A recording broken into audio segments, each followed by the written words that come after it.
Hello everyone, welcome back to our channel. This is our second video on the topic disaster.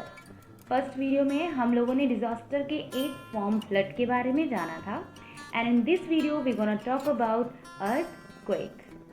सो पहले आप मुझे ये बताइए, आप में से किसी ने भी क्या कभी अर्थक्वेक के बारे में कुछ सुना है?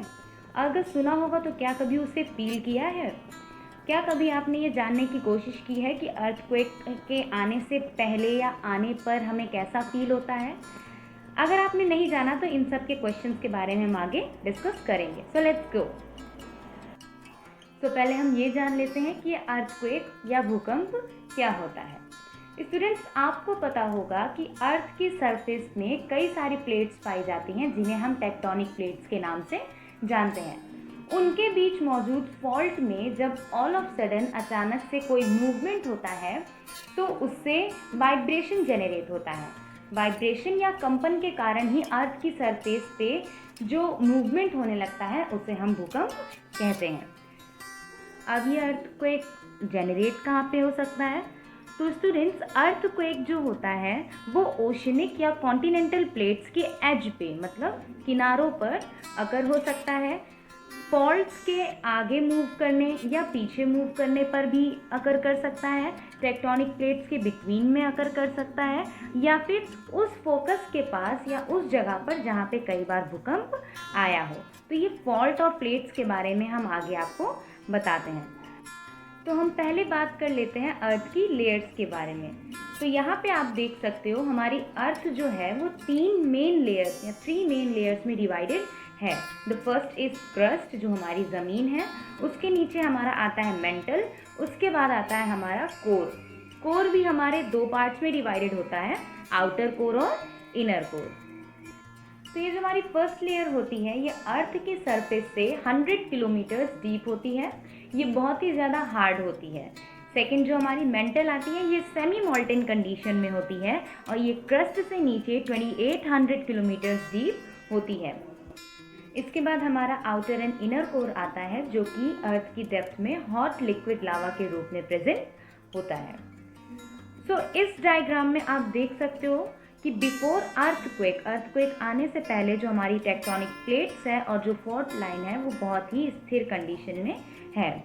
इनके बीच में जब मूवमेंट आता है उसके बाद ही अर्थक्वेक जनरेट होता है, जैसा कि आप राइट साइड में देख सकते हो. आफ्टर अर्थक्वेक टेक्टोनिक प्लेट्स जो है वो एक दूसरे से स्लाइड करके ऊपर नीचे मूव हो गई हैं. इसी मूवमेंट के कारण ही अर्थ की सरफेस पे वाइब्रेशन हो जाता है. अब हम टेक्टोनिक प्लेट्स के बारे में जान लेते हैं. तो स्टूडेंट्स, आपने इन्वायरमेंट को स्टडी करते हुए बहुत सारे स्फीयर्स के बारे में पढ़ा होगा, जिनमें से एक स्फीयर हमारा आता है लिथोस्फीयर. तो ये लिथोस्फीयर जो होता है ये कई सारे ब्लॉक्स और कई सारी प्लेट्स से मिलकर बना होता है जिन्हें हम टेक्टोनिक प्लेट्स कहते हैं. मैं आपको ये भी बता दूं कि हमारी टेक्टोनिक प्लेट्स जो होती है वो मेंटल और हमारी क्रस्ट के बीच में सेमी मॉल्टेन कंडीशन में पाई जाती है जो कि बहुत ही धीमी गति से मोशन करती रहती है. ये प्लेट्स कभी स्टॉप नहीं होती, इनका मूवमेंट कंटिन्यूअसली चलता रहता है. इनमें 2 टाइप का ही मूवमेंट होता है. पहला collision and the second is subtraction. That means ये प्लेट्स मूव करके कभी एक दूसरे के पास आती हैं या फिर कभी एक दूसरे से दूर हो जाती हैं. तो यहाँ पे मैं आपको बताती हूँ किस एरिया पे किस तरीके की टेक्टोनिक प्लेट्स पाई जाती है. हमारी जो अर्थ है वो 2 टाइप्स की क्रस्ट क्रिएट करती है. पहली आपकी आ जाती है oceanic crust and the second is continental crust.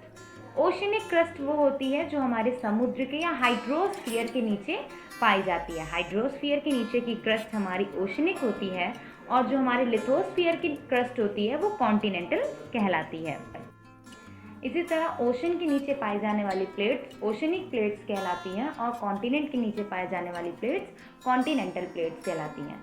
आपको पता है कि हमारे अर्थ पे 7 कॉन्टिनेंट्स पाए जाते हैं.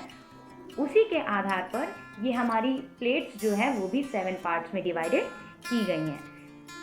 यहाँ आप जान सकते हो जैसे African plate, Antarctic plate, Eurasian plate, Indo Australian plate, north American plate, Pacific plate and south American plate. So student, इस पिक्चर से आपको कई सारी चीज़ें यहाँ पर स्पष्ट हो जाएंगी।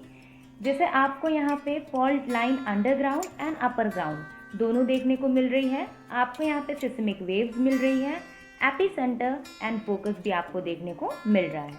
तो मैं पहले आपको ये बता दूं कि सिस्मिक वेव्स क्या होती हैं। जो वेव्स प्लेट्स के वाइब्रेशन के कारण उत्पन्न होती हैं, उन्हीं वेव्स को हम सिस्मिक वेव्स के नाम से जानते हैं। तो नेक्स्ट पॉइंट इज फोकस क्या होता है। The point within earth where earthquake originate, मतलब वो पॉइंट जहाँ से अर्थक्वेक शुरू होता है या जहाँ पे जिस पॉइंट पे अर्थक्वेक अकर होता है उसे हम फोकस बोलते हैं। और एपिसेंटर वो होता है कि जिस पॉइंट से उठकर अर्थ की सरफेस पे वो वेव जहाँ पर हिट करती हैं वो हमारा एपिसेंटर कहलाता है।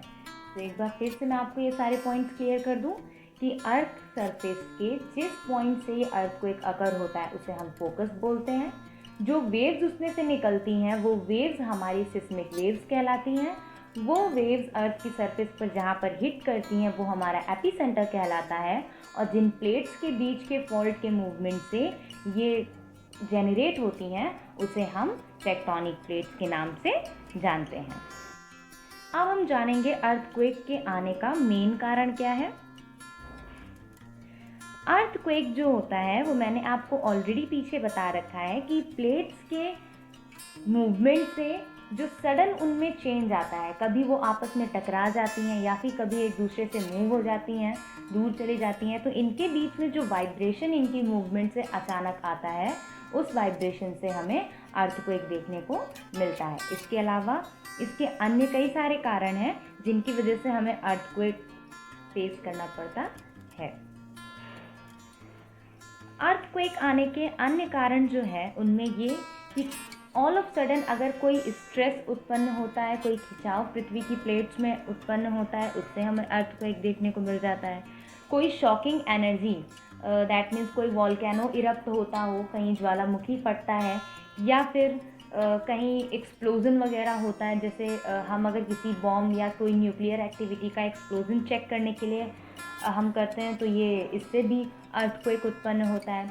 पृथ्वी की सतह में कई सारे करंट्स जनरेट होते रहते हैं जिनकी वजह से भी अर्थक्वेक उत्पन्न हो जाता है। यदि किसी स्थान पर एक बार भूकंप आया हो या फिर अर्थक्वेक वहाँ पर महसूस किया गया हो तो वो कई दिनों तक वहाँ पर इसके शॉक्स को हम महसूस कर सकते हैं, क्योंकि एक बार अगर प्लेट्स हमारी उस जगह की डिस्टर्ब हो जाती हैं तो उन्हें वापस से सेट होने में कई सारा टाइम लग जाता है। तो जब तक वो प्लेट्स वापस से सेट नहीं होती हैं तब तक हमें वहाँ पे झटके महसूस करने को मिल जाते हैं। तो स्टूडेंट्स, अर्थक्वेक आने के टाइम हमें क्या क्या करना चाहिए वो हम जान लेते हैं। अगर आप एक ऐसे एरिया में हो जहाँ पर आप बाहर नहीं निकल सकते हो तो उस जगह पर आपको किसी टेबल या चेयर के नीचे जाकर उसको टाइटली होल्ड करके अपने आप को स्थिर कर लेना होता है, या फिर आपको अपनी बिल्डिंग से बाहर ओपन ग्राउंड में चले जाना होता है। अगर आप कार ड्राइव कर रहे हो तो आप कार, स्कूटर, साइकिल कुछ भी अगर आप चला रहे हो तो उससे उतर के आपको हट जाना होता है। अर्थक्वेक के टाइम आप इलेक्ट्रिक वायर वाले एरिया में मत जाइए, किसी खंभे या तार के नीचे मत खड़े होइए, लिफ्ट अवॉइड करिए और फर्स्ट एड को हमेशा अपने साथ प्रिपेयर रखिए। So students, that's all for today. See you in the next video with the new topic. Till then, think high and create new ideas. Thank you.